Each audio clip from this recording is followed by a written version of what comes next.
Hey guys, happy Wednesday. Welcome on into Let's Bet It. Lauren Jabbar here with Jared Smith. Jared, yesterday was a crazy day. A lot of college basketball.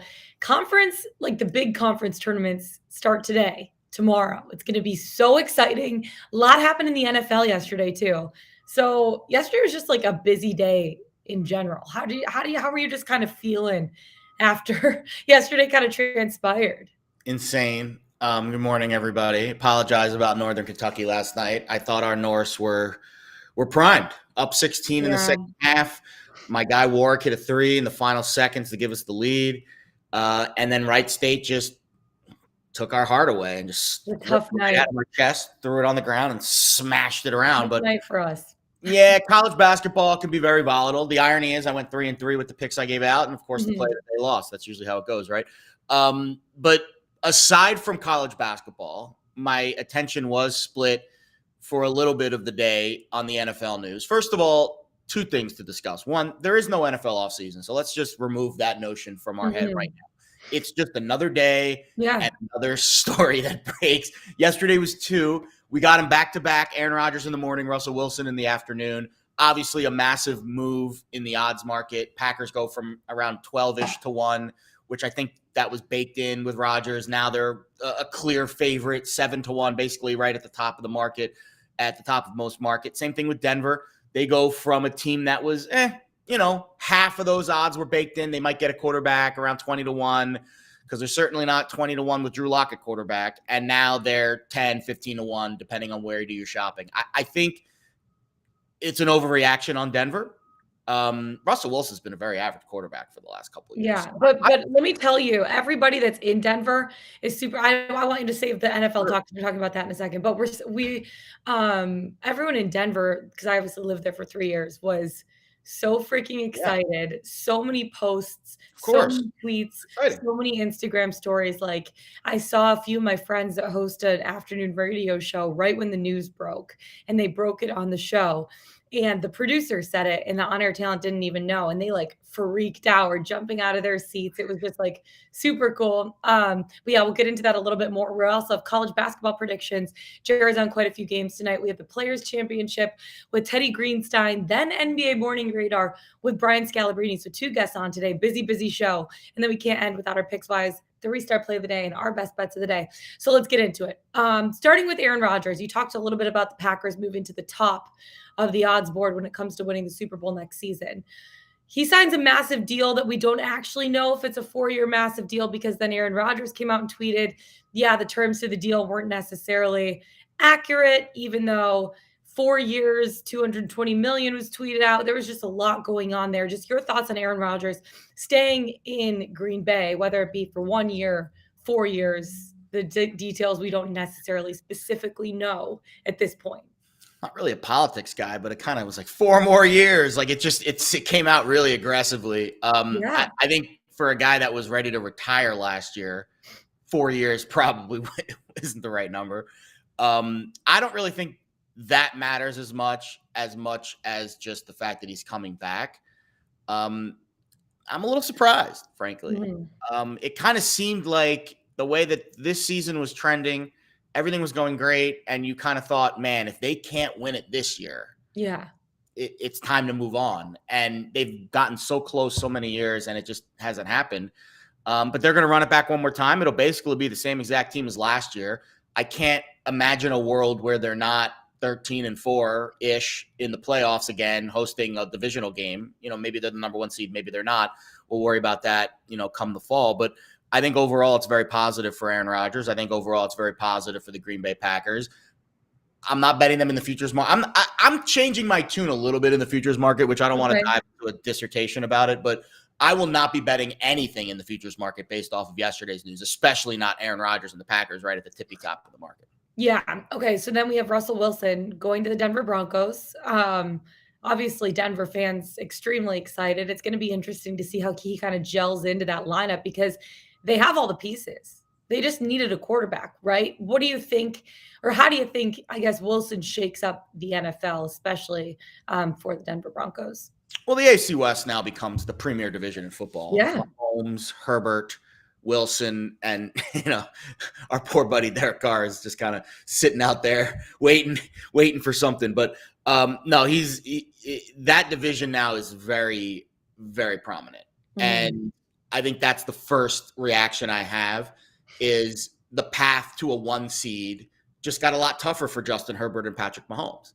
And we'll break down those matchups once we get a chance to come the fall. But the overall gut reaction in the futures market, I think, to me, is bearish. Like, I don't understand how the Broncos all of a sudden are a Super Bowl contender. Like, the Seahawks. They have all the pieces. They just need a guy to throw the ball well.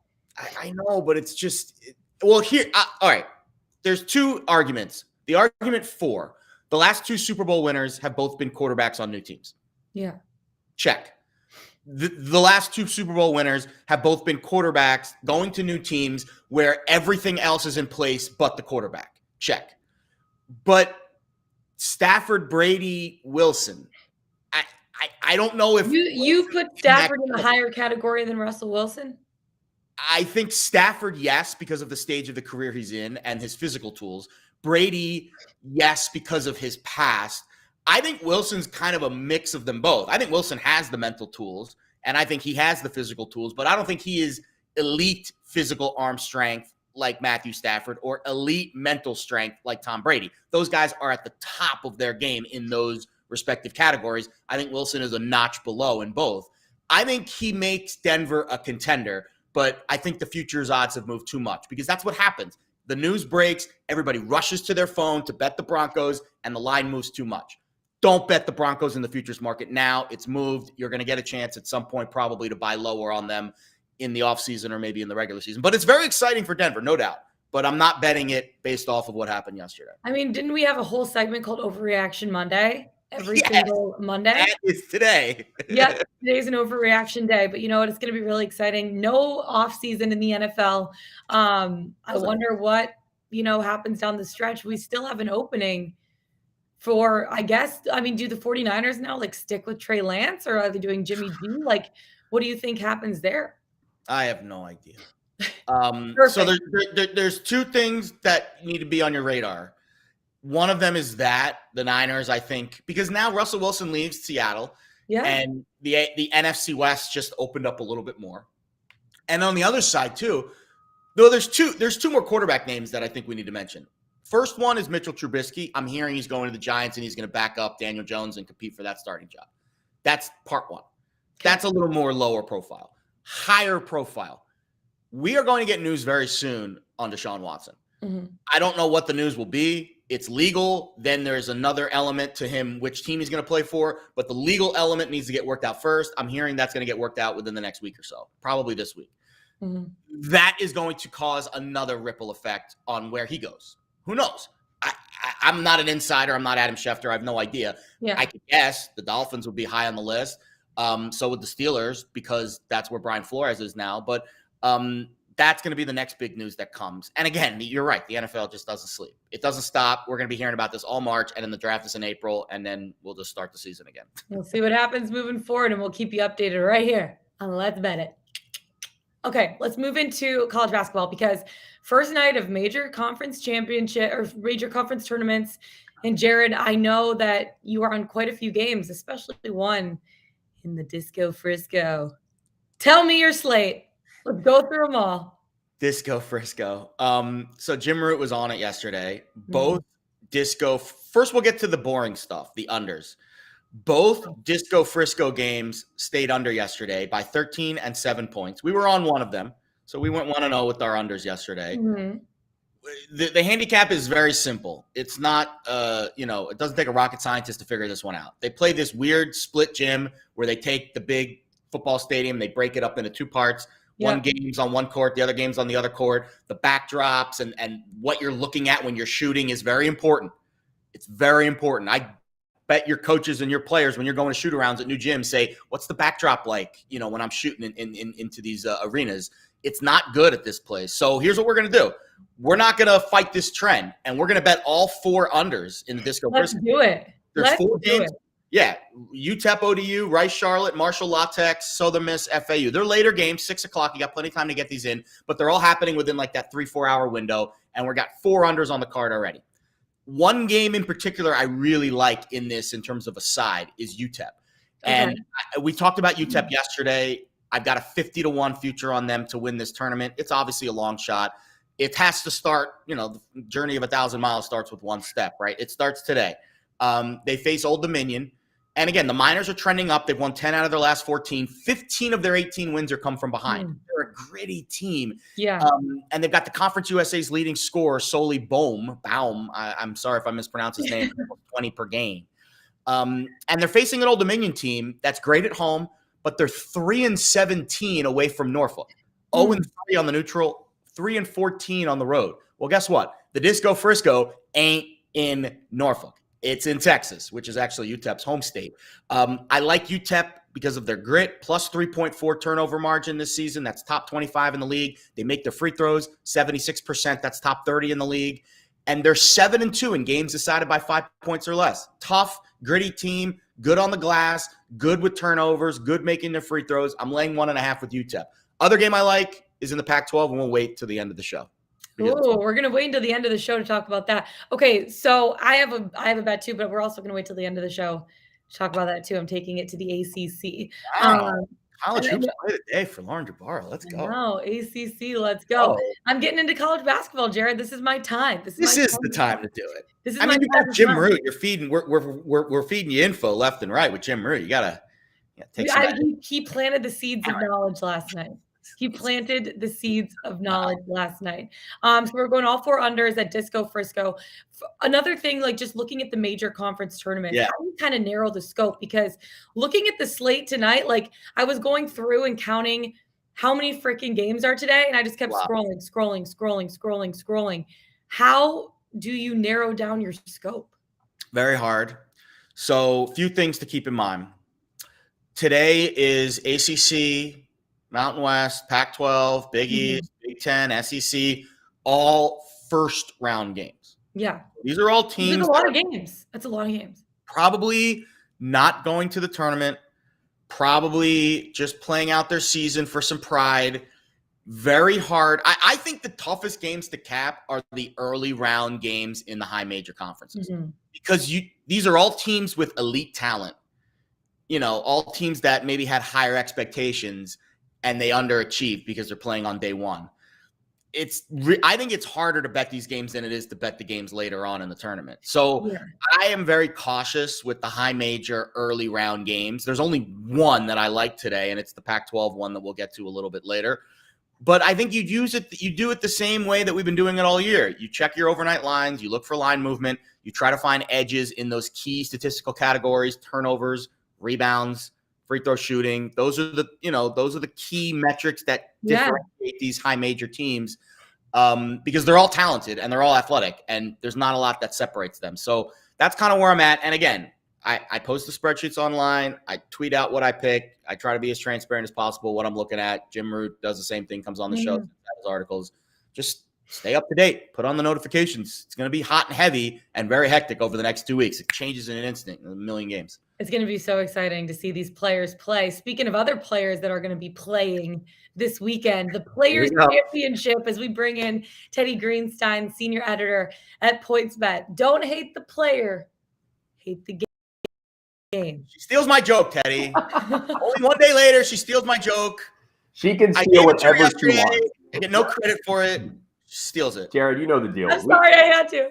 We are here to serve them. They can steal what they want. True. It can be International Women's Week, month, year. They can have it all. Absolutely. It's every day for me. I was raised by a single mom, and I have a younger sister. Every day is International Women's Day for me. So you love to see it. You really do. Okay, Players Championship, Teddy, this weekend. And usually it's known to be kind of a fickle beast, right? We saw McIlroy, Hideki miss the cut last year. Do you think these guys who maybe are in PointsBet top favorite to win will overcome some of the difficulties they had with the course last year and come out stronger this year? Yeah, Lauren, that was the term that your excellent producer, Jack Harrison, used, I think, a fickle beast. And it's totally true.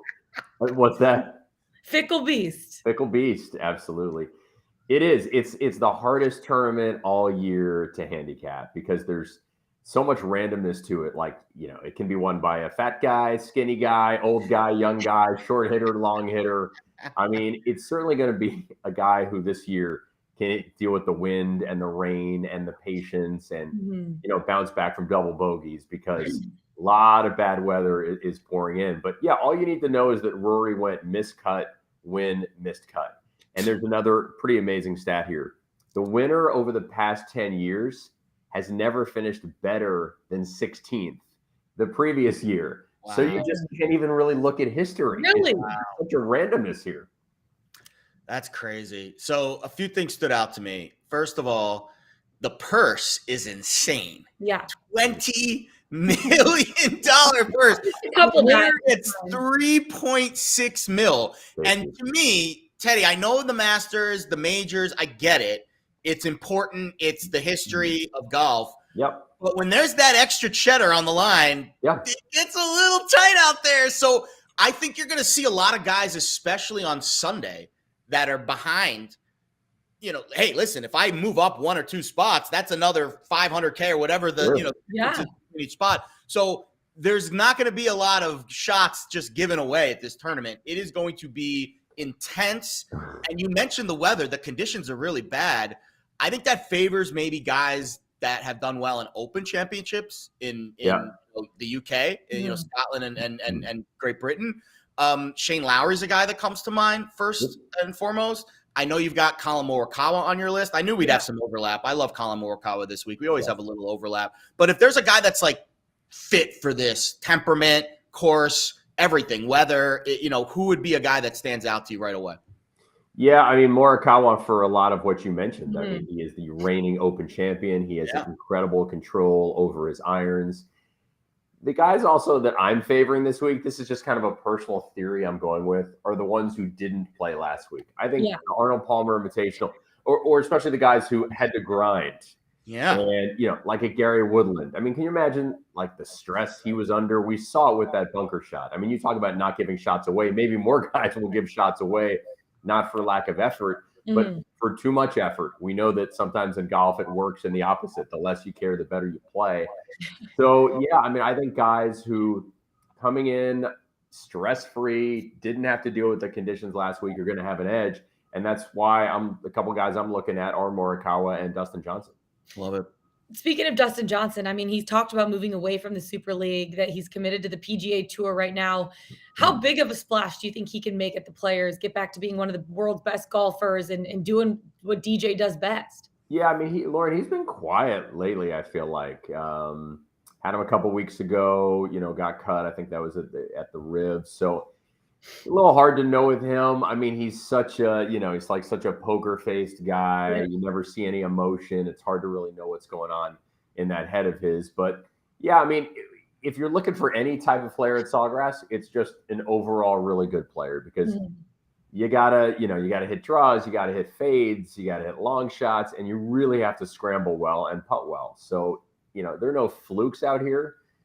It really is a crapshoot this week. I mean, like betting strategy, I would just think you go less on the outrights. Yeah. And maybe you go more on the top 5s, top 10s, and 20s, and then live bet the outrights. Because to try to pick out, somebody to win this week, because look, there are probably 80 guys who can win this week.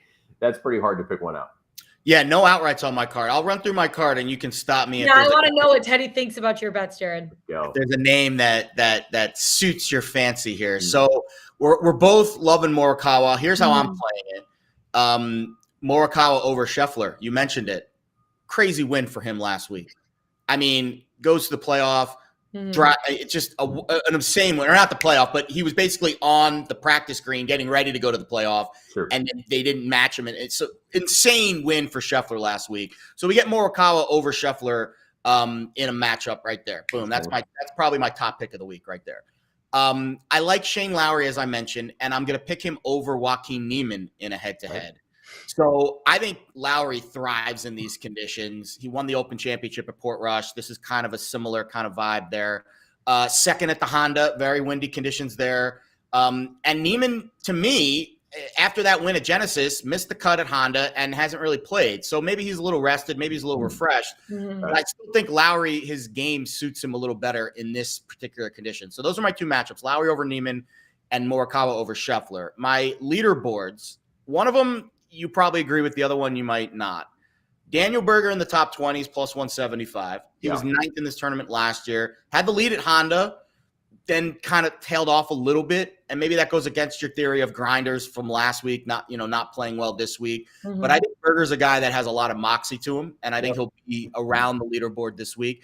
And I got to give a shout out to Diane Knox, who's the brother or the sister of Russell Knox, who does an incredible job on her golf podcast giving out these long shots. Last week she had Bo Hostler.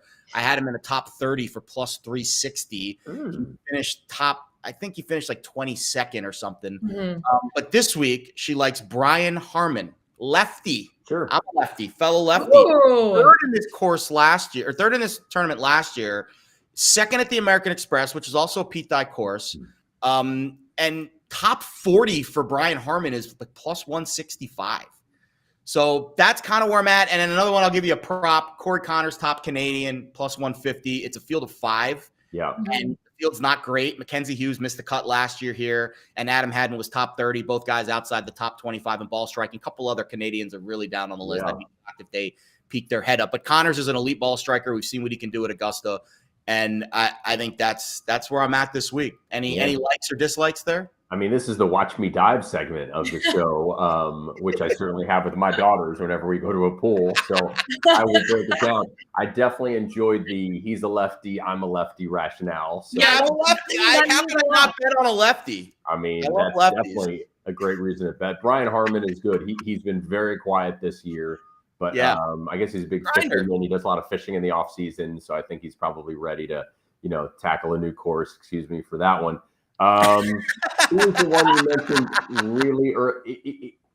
Oh yeah, Shane Lowry. Lauren, did you think there'd be so much Shane Lowry in the show when you woke up this morning? I feel like if I was a golfer, I would resemble Shane Lowry. You think, Jerry? Maybe you do, even not as a golfer. Beefcake. That's his nickname. Oh my God! Is that what you want us to call you?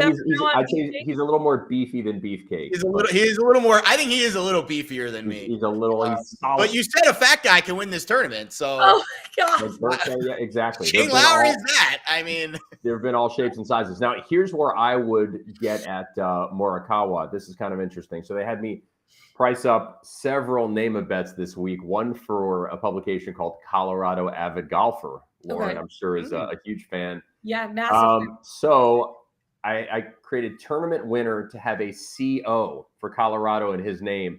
And for that, you get Colin Morikawa and, just in case you're wrong, Scotty Scheffler, among other players.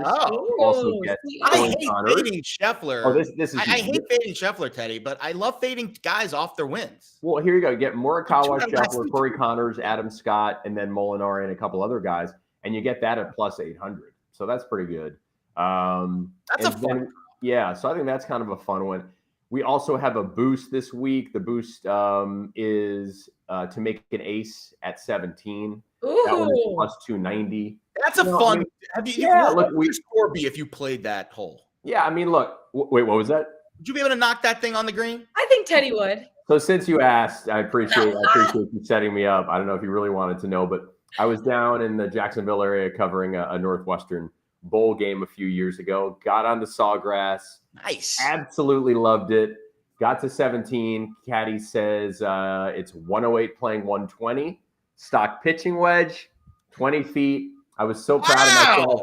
I putted it to about 6 feet, but fortunately didn't make par. We got a regular old ace here. Can we bet on Teddy Greenstein this week? I'm putting all I'm all in on Teddy Greenstein. Well, thank you so much. But that was from the Whites with no wind. These guys this week are going to be dealing with a lot. I mean, look, it's the wind's going to be bad. Hole. I heard Saturday is going to be really rough on these guys. Yeah, and then there's going to be a temperature drop. It's a hard hole when the over-under for water balls for the week, ours is 56.5. I mean, what? These are the best in the world, and we're expecting almost 60 balls in the water. Wow. Oh my gosh. Okay, dark horses. Your long shots. I love a good outside underdog dark horse pick. Who are you looking at this weekend in terms of long shot dark horse? Yeah. Well, a friend of mine on the text chain, gave me we were talking about who plays well in the bad weather. And the first 12 guys, I was like, yeah, I know. And the last guy was Taylor Pendrith, who was a Canadian who played at Kent State. Okay. And I don't know a ton about him, but Taylor Pendrith, I'm taking that as a sign, just like the lefty thing. When you have a friend who knows this stuff, who's actually a professional caddy who texts you this, that's what I'm going to go with. And there's a good price. What did I put in here for Taylor Pendrith? Plus 800 for top 20. Plus 800 on a top 20. So that would be nice at that. I've been doing top 40s for some of these long shots too. I see. Golf betting is so weird because not weird, but it's just different because there's literally 100 ways to bet these guys. Mm-hmm. And it's not like, oh, I like, Oregon today. I'm just going to bet Oregon, right. It's so different. Do you have a style? They're like, all right, if I like a long shot, I like to go, this is the threshold I bet them at on the leaderboard because I have theories, but I am down in golf betting this year. So I'm not going to pretend to be some genius. I did hit Scheffler the morning of the Waste on that Sunday morning. So that was a nice win. But no, it is very hard. One thing with golf betting that's weird is you'll be looking at top 20s and you'll be like, oh, plus 160, plus 190. There's no value there. But if it was just a regular sporting event, oh my God, plus 160 on the money line, that could be a great payday. Yeah. No, seriously. So when you look at this course, Teddy, what is it that makes it so difficult for guys to kind of get a grasp of it? I think you have to just hit every type of shot. And I think that's what makes it also so fun to watch.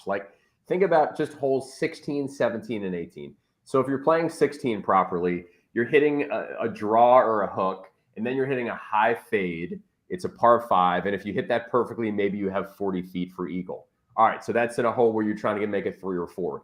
Then on 17, it all depends on the wind. Generally, you're just trying to hit it middle of the green, especially if you have a lead. But if you're one back, you're going to be firing at the pin with probably a 9-iron. And then 18, most guys are nervous and they just fan it out to the right, which makes for a really tough second shot. But if you have some stones like Justin Thomas last year, he ropes that 3-wood and it's hugging the water, and then he only has probably an 8 or 9-iron in. So it's a really cool variety of shots that are needed. And then these guys are all millionaires anyway, but it is when they're playing for 3.6 this week, I think guys will actually be a little more nervous. Yeah, it's going to be insane. Obviously, this tournament was one of the ones that didn't happen during the COVID year in 2020.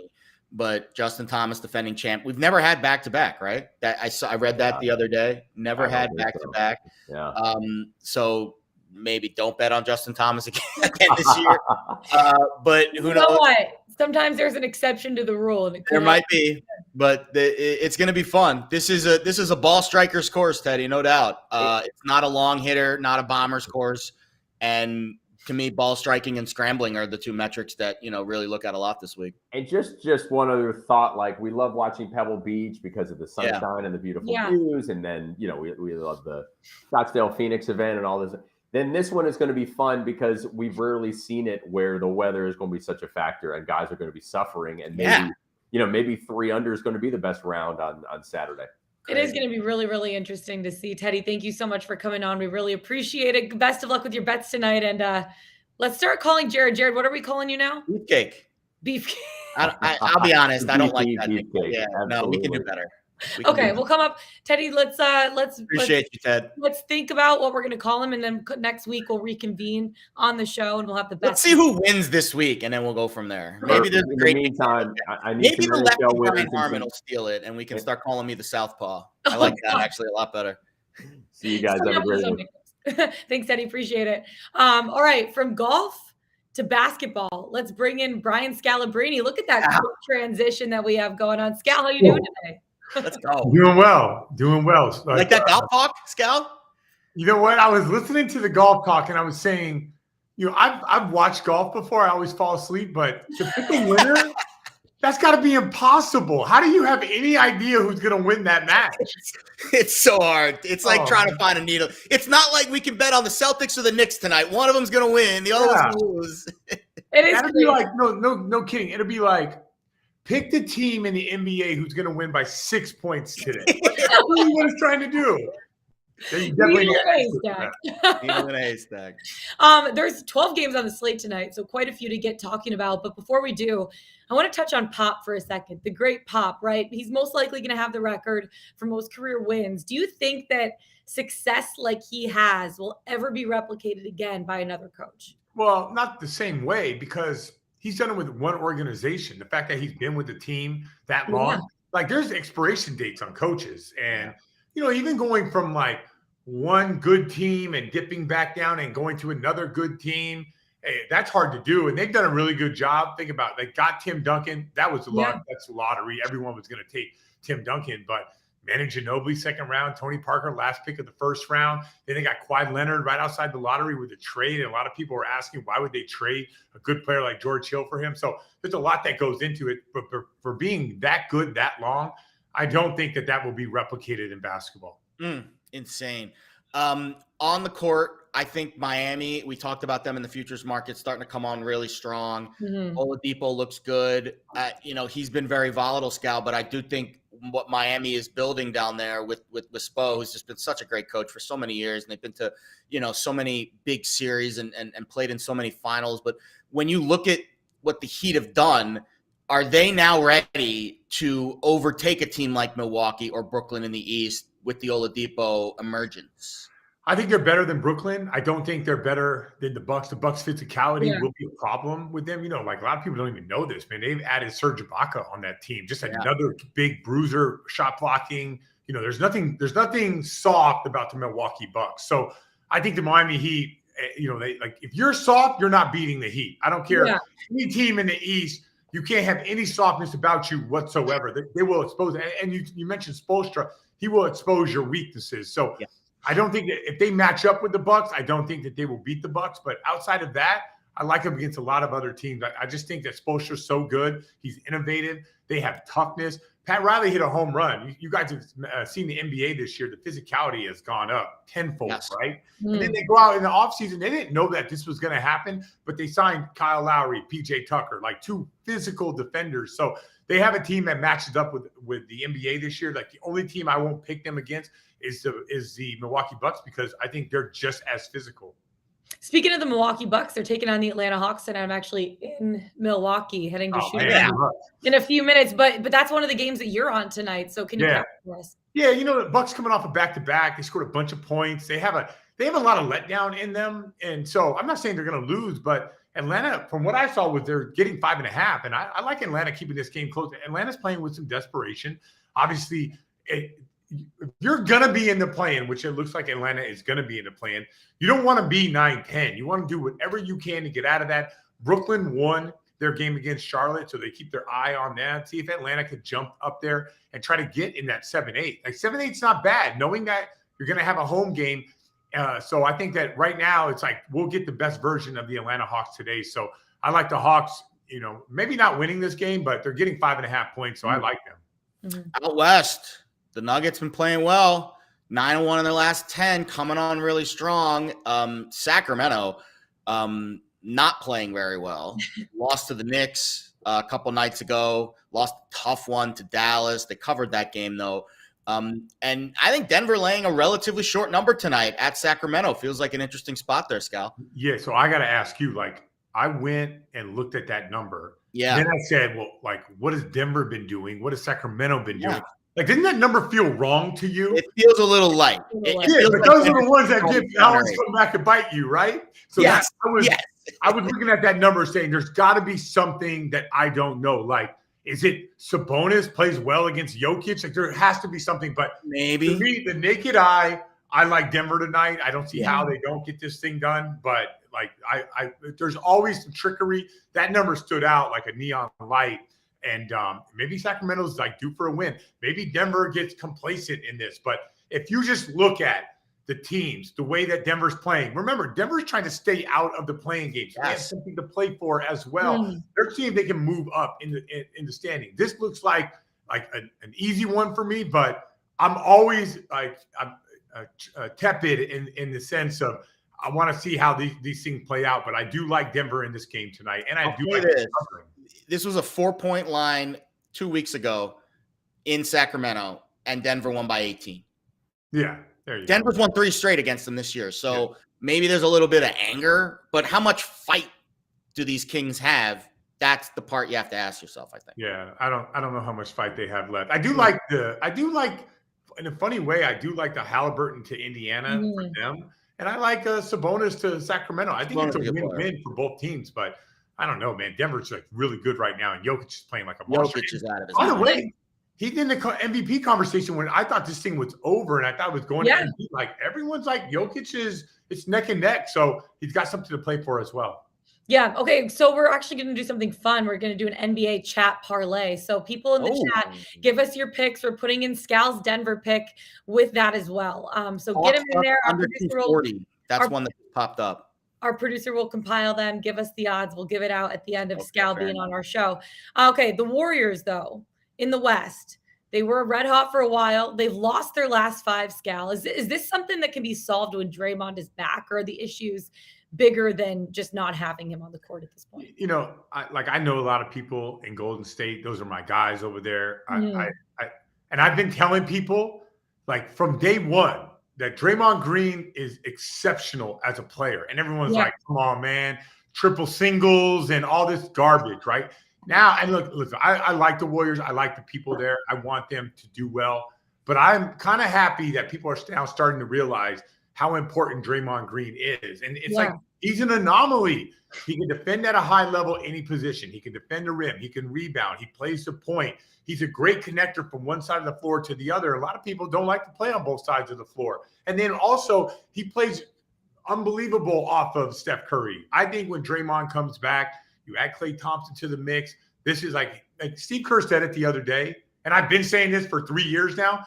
He is the hub that makes it all work. But Steve Kerr called him the control center. And I do think that defensively, he barks. Defensively, tells everyone where to go. Offensively, he's always hitting the right man. He's always telling people where to be in the right spot. And they just miss that when he's not there. I'm worried about Draymond's back. I'm not worried if he's healthy. Warriors are. I think they go to the finals if he's healthy. But if he's not healthy, they got no chance. That's how important he is to that team. I hate doing comps, but I'm going to do one really quick, and I'm going to get your thoughts on it. Is he like a rich man's Dennis Rodman in this like modern? No. You got to think like he's a poor man's LeBron James. That's wow. Yeah. Oh, wow. No, I'm not kidding. Like Dennis Rodman was a phenomenal player, a phenomenal defensive player. Draymond Green is one of the best decision makers in the NBA. Not for a center, not for a role player. He's one of the best decision makers in the league. And like if you play with Draymond, you would get open shot after open shot. And the one thing that people have a hard time understanding, there's so much momentum to the game of basketball. Let's use me. Like I'm a 10th man that doesn't get in. Sometimes I play, sometimes I don't.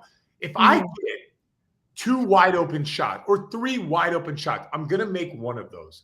I could end up having like 15 points that night from making one of those wide open shots because he's getting me open looks. So the carryover to open looks is he has an opportunity to get Jordan Poole can turn into 32 points that night.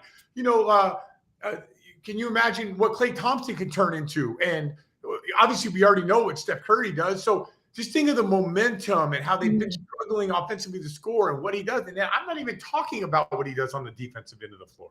Okay, so the second leg in our parlay is going to be Celtics laying 7 against Charlotte in Charlotte tonight. Charlotte played last night. Kyrie Irving dropped 50 points on them.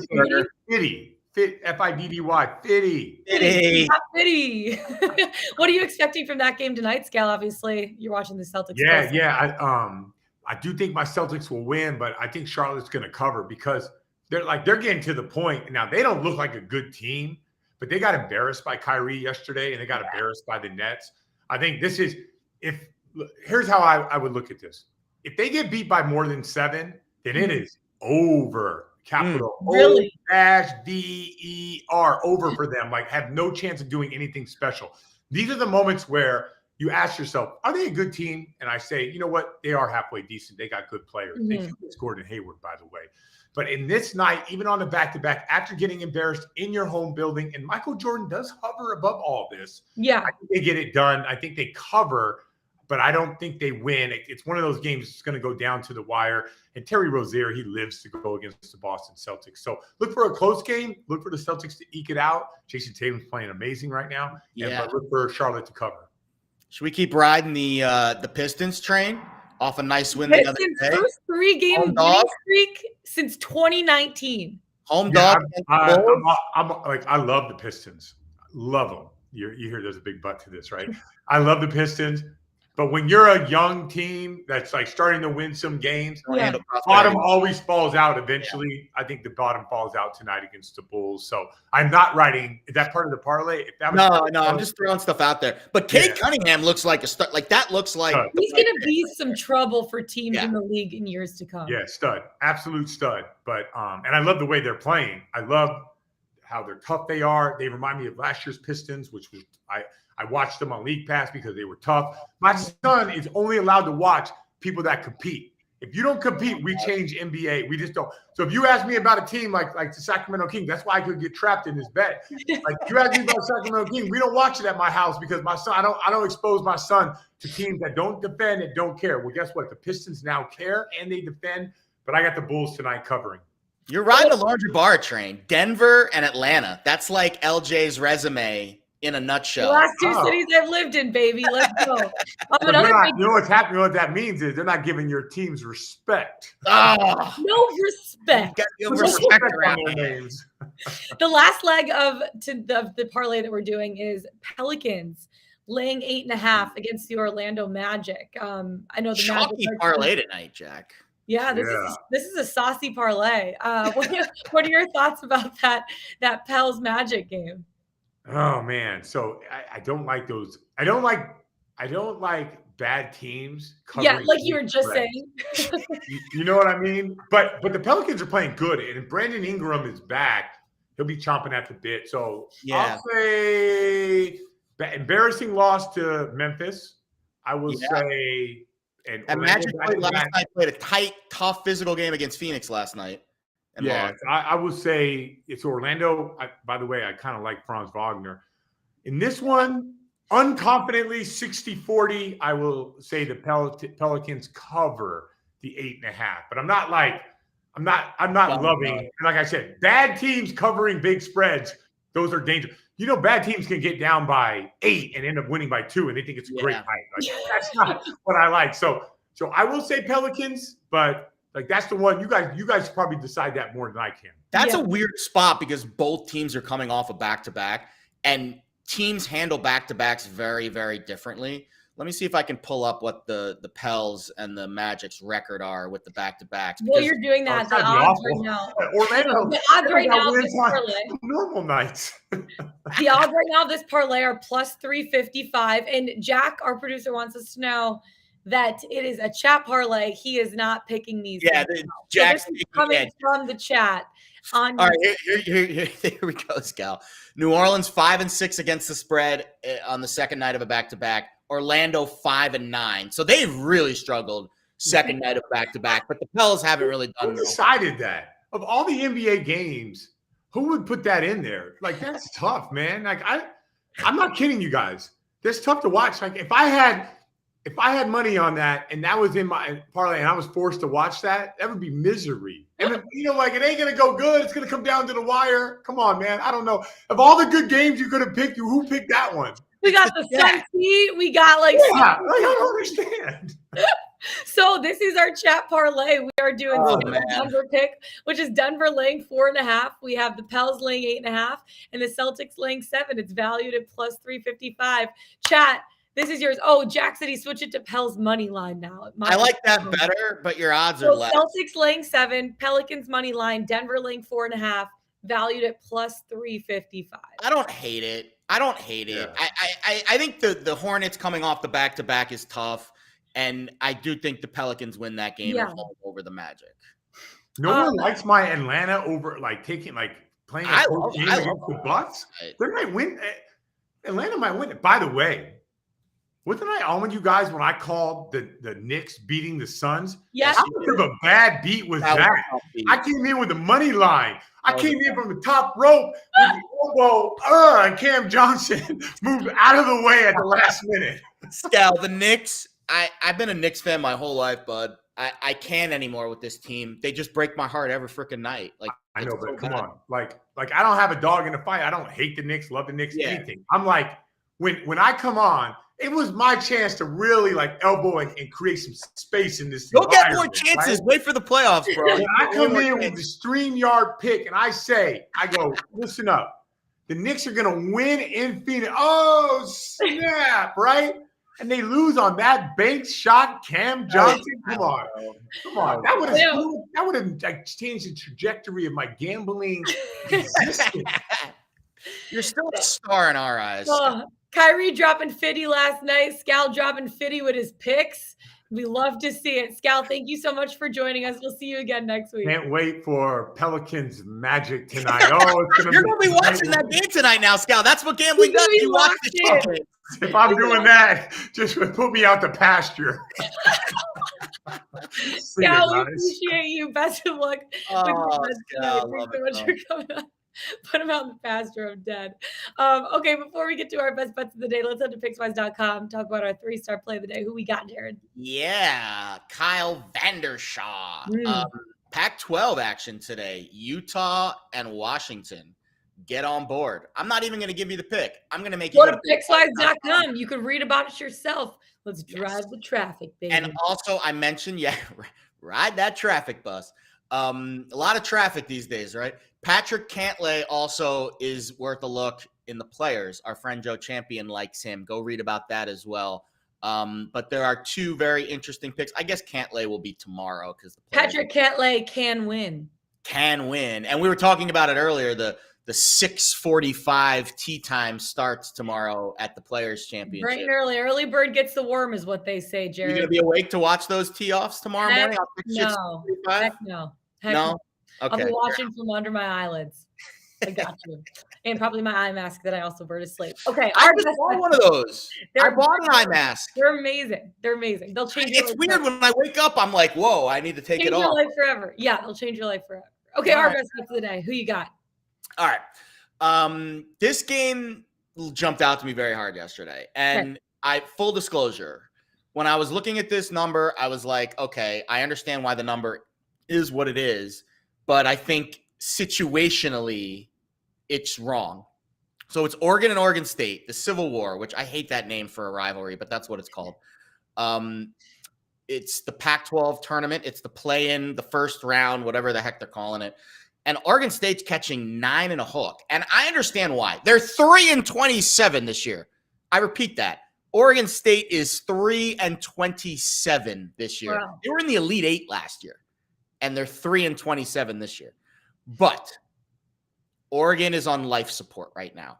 They have lost 5 of their last 6 and 3 in a row. 3 of those 5 by double digits. And this was a team, Dana Altman had some talent, trying to make the tournament, trying to make a run to get an at-large bid. Maybe they win the Pac-12 tournament and sneak in that way. But they probably needed to win more than they lost down the stretch in order to be considered for an at-large, and they didn't. They got pounded down the stretch. Now their best player, Will Richardson, it was announced earlier this week that he is not going to play in the Pac-12 tournament because of a non-COVID illness, which is kind of weird to me. Yeah. And I hope it's okay, but you know, for you not play in the conference tournament with a non-COVID illness, you better be really sick. And I thought that was kind of a white flag being raised a little bit by Oregon. And again, this Oregon State team, this is like the Super Bowl for Wayne Tinkle, the head coach of Oregon State. After a 3-27 season, and you get to face your most bitter in-state rival in the first round of the Pac-12 tournament. They played the Ducks tight in Corvallis. They lost by 2. They got blown out by 22 in Eugene. And I just think 9.5 in a conference tourney game where Oregon clearly is kind of in cruise control and just trying to end the season. Oregon State, I think, is going to be up for this game. And I'm taking 9.5 with the Beavers. And I think it's okay to sprinkle the money line as well. But just for the official pick for the pod, Oregon State plus 9.5 in the first round of the Pac-12 tournament tonight in Vegas. I'm taking mine to the ACC, also a 9.5 spread, but I like Wake Forest laying 9.5 in this game. So you look at Boston College, they had an easy win yesterday against Pittsburgh, right? But that was just a really bad team. So Wake Forest is in a different category. They're coming off of a 22-point win over Louisville, a 25-point win over NC State, and the offense is just clicking for the Demon Deacons right now. I just don't think the Eagles are going to have enough offense to be able to keep it close. They only scored 57 points in a 30-point loss to Wake earlier in the year, and that just won't be enough against one of the best offensive teams in the nation at this point. Yeah, Boston College defense was exceptional against Pitt, but again, at the same time, not a great team, right? And I just don't think that's going to be the case tonight because of tired legs. They played yesterday. Tired legs on defense against a high-powered Wake offense that is rested. That's going to be the difference in this game. I like Wake Forest laying 9.5 ACC. Lock it in. Let's go. I'll tell you. We had a rough day with pods yesterday. Actually, both of us are super cold with pods. You know what? The heater's starting today. Heaters start today. I've Let's lost make it happen. 4 straight pods. You've lost 5 straight. So we got to turn it around tonight. We got to turn it around. You really do. Why do you have to bring it up? Why do you even have to bring it? Transparency. We got to be transparent about our records. Right. Thank you. I appreciate you for holding me accountable. All right. Our bets are going to hit today. I have a good feeling about it. And that's it for us. We're going to leave on this high note. Find us on the Pickswise YouTube channel. Go to pickswise.com. Follow us on Twitter. Jared Smith. I'm Lauren Jabara. Best of luck tonight, you guys. We'll see you tomorrow. Don't hate the player. Hate the game. She uses my joke twice in the same show.